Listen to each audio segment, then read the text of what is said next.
আজকের এই গণ অভ্যুত্থানের প্রেক্ষাপট তৈরিতে অন্যান্য রাজনৈতিক দলের পাশাপাশি গণ অধিকার পরিষদ এবং গণ অধিকার পরিষদের যে অঙ্গ সংগঠন ছাত্র যুব শ্রমিক প্রবাসী পেশাজীবী অধিকার পরিষদের কি ভূমিকা এবং ত্যাগ রয়েছে। আমাদের এখানকার বামে ডানে নেতৃবৃন্দ এখানের এই অল্প জায়গায় যারা উপস্থিত আছে তারা সহ সারা বাংলাদেশের যারাই আছে ছাত্র যুব শ্রমিক অধিকার পরিষদের নেতৃবৃন্দ, তারা গত এই 7-8 বছর ধরে 2018 সালের কোটা সংস্কার আন্দোলন থেকে যখন আমরা রাষ্ট্র সংস্কারের জন্য তারুণ্যের নতুন ধারা রাজনৈতিক দল বিনির্মাণের চিন্তা ভাবনা নিয়ে কাজ করে যাচ্ছিলাম, এই জাতিকে ফ্যাসিবাদ থেকে মুক্ত করার প্রচেষ্টা করে যাচ্ছিলাম, তখন থেকেই তারা তাদের এই সংগ্রাম মানুষের পাশে থাকার চেষ্টা করেছে। মানুষের পাশে থাকতে গিয়ে তারা নির্যাতিত হয়েছে, নিষ্পেষিত হয়েছে, হামলার শিকার হয়েছে, মামলার শিকার হয়েছে, কিন্তু কখনো হাল ছাড়ে নাই। ছাত্র অধিকার পরিষদের সভাপতি বিনিয়ামিন মোল্লা এখানে আছে, সবাই দেখেছেন কতবার জেল কেটেছে, জেলখানায় কি নির্মম নিষ্ঠুরতার মধ্যে দিয়ে তাকে টর্চার করা হয়েছে, একটা সেলের মধ্যে রাখা হয়েছে। আমাদের কোটা সংস্কার আন্দোলনের সময় ফারুক হাসান থেকে শুরু করে রাশেদ খান, মাহফুজ, অন্যান্য নেতৃবৃন্দ, জসিম পাবলিক লাইব্রেরির সামনে কিভাবে পিটিয়েছিল কুকুরের মতো দেখেছে। নারী নেত্রী ফাতেমা এখানে বসে আছে, মেলানা আপা সহ যারা কিভাবে এই জালিমদের বিরুদ্ধে প্রতিবাদ করতে গিয়ে লাঞ্ছিত হয়েছিলেন, শ্লীলতা হানি হয়েছে, এগুলো আপনারা দেখেছেন। যুব অধিকার পরিষদের সভাপতি মঞ্জুর মোর্শেদ মামুন সহ শ্রমিক নেতা আব্দুর রহমান এই 28 অক্টোবরেরও এই আন্দোলনকে কেন্দ্র করে, এই জুলাই গণ অভ্যুত্থানকে কেন্দ্র করে গুলির মুখেও রাজপথে থেকে তারা জাতির মুক্তির জন্য কাজ করে গেছে। আমাদের সেই সমস্ত বিশ্বস্ত সহযোদ্ধা সহকর্মীদেরকে ধন্যবাদ জানাই। এই জুলাই গণ অভ্যুত্থানে যারা নিহত হয়েছে তাদেরকে শ্রদ্ধার সাথে স্মরণ করছি, আহতদের সুস্থতা কামনা করছি। আগামীকালকে থেকে রমজান শুরু হচ্ছে, দেশবাসীকে পবিত্র মাহে রমজানের শুভেচ্ছা জানাচ্ছি। আজকে একটি নির্দিষ্ট বিষয় আমাদের এই সংবাদ সম্মেলন, ইতিমধ্যে আমাদের নেতৃবৃন্দ সেই বিষয়ে একটা ধারণা দিয়েছে। আমাদের একটা লিখিত বক্তব্য আমরা পাঠ করতে চাই। প্রিয় সাংবাদিকবৃন্দ, ছাত্র জনতার জুলাই গণ অভ্যুত্থানে 1.5 দশকের ফ্যাসিবাদের পতনের মাধ্যমে রাষ্ট্র ও আগামীর বাংলাদেশ বিনির্মাণে গণ অভ্যুত্থানের অংশীজনদেরকে নিয়ে একটি অন্তর্ভুক্তিমূলক জাতীয় সরকারের জন আকাঙ্ক্ষা তৈরি হলেও দেশি বিদেশি অদৃশ্য ষড়যন্ত্রের কারণে সেটি হয়নি।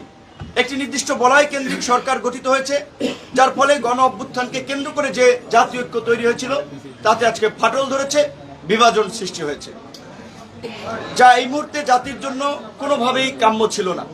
এমত অবস্থায় সরকারে থাকা 3 জন ছাত্র উপদেষ্টাদের মধ্যে একজন পদত্যাগ করে একটি দল গঠন করেছে। তারুণ্যের রাজনৈতিক দল হিসেবে গণ অধিকার পরিষদ তরুণদের রাজনীতিতে অংশগ্রহণকে সবসময় উৎসাহিত করে, আমরা নতুন দলকে স্বাগত জানাই। তবে গণ অভ্যুত্থানকে কেন্দ্র করে গুটি কয়েক ছাত্র নেতা সরকারের নিয়ন্ত্রণ থেকে শুরু করে প্রশাসনের অযাচিত হস্তক্ষেপে সরকারি লাইনটা আমি আবার একটু বলছি। তবে গণ অভ্যুত্থানকে কেন্দ্র করে গুটি কয়েক ছাত্র নেতা সরকারের নিয়ন্ত্রণ থেকে প্রশাসনের বিভিন্ন জায়গায় অযাচিত হস্তক্ষেপে সরকারি কর্মকর্তা কর্মচারী সহ জনগণের মধ্যে একটা অস্বস্তি তৈরি হয়েছে। যেহেতু আন্দোলনের পরিচিত মুখ থেকে সরকারের প্রতিনিধিত্বকারী ছাত্ররা রাজনৈতিক দল গঠন করেছে, সেহেতু সরকারের নিরপেক্ষতা বজায় রাখা ও জনগণ সহ রাজনৈতিক নেতৃবৃন্দের আস্থা ধরে রাখতে সরকারে থাকা অন্য 2 ছাত্র উপদেষ্টা সহ সরকারের প্রতিনিধিত্বকারী সকল ছাত্রদের পদত্যাগের আহ্বান জানাচ্ছি। আমরা বারবার বলে আসছি, ছাত্র জনতার রক্তের উপরে দাঁড়িয়ে থাকা গণ অভ্যুত্থানের সরকারের ব্যর্থতা জাতিকে নতুন বিপর্যয়ের দিকে নিয়ে যাবে।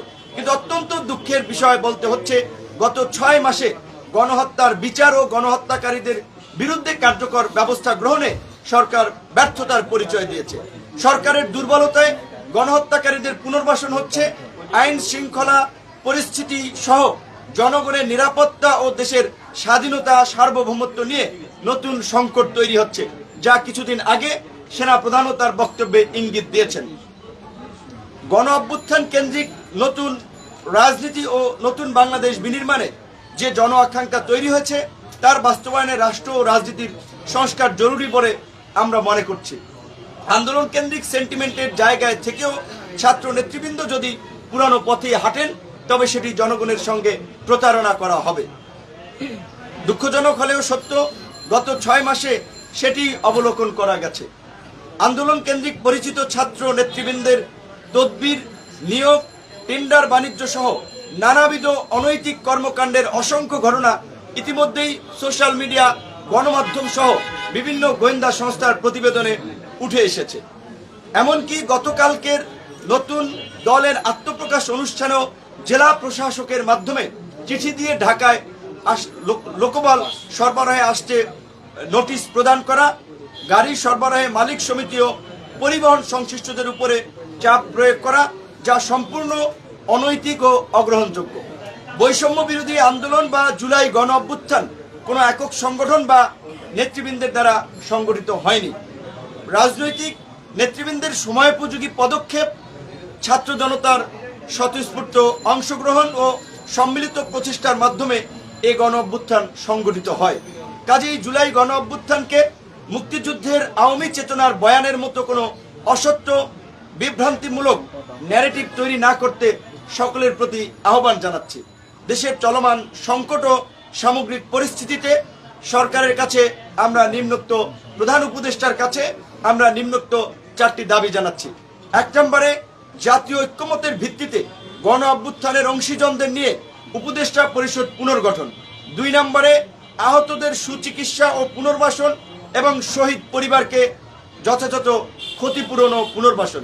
3 নম্বরে, গণহত্যার বিচার ও আওয়ামী লীগ নিষিদ্ধে যথাযথ পদক্ষেপ গ্রহণ।